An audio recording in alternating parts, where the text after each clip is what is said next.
کوم کس چې وچاته قرض ورکوي د قرض ورکوونکي لپاره هم اسلام آداب ښوولي دي. اولنۍ خبره دا ده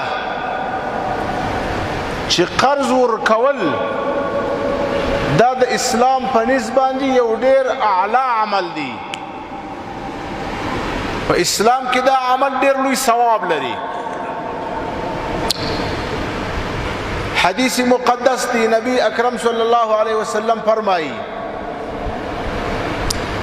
کله چې زه د معراج په سفر باندې ولاړم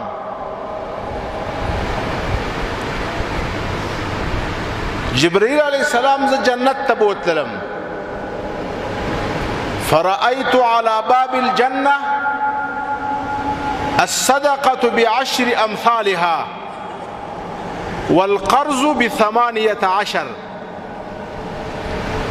ما یو عجیبه دا ولیدله چې د جنت پر دروازه باندې یوه طرف ته د صدقې ثواب لیکلی و و بل طرف ته د جنت پر دروازه باندې د قرض ثواب لیکلی و. د صدقې ثواب یو په لسه و. هغه څوک چې صدقه وکړي الله جل شانه هغه ته د 1 روپۍ په عوض کې لس چنده ثواب ورکوي او د قرض ثواب یو په 18. څوک چې یو مسلمان ته 1 روپۍ قرض ورکړي الله جل شانه و دغه کس ته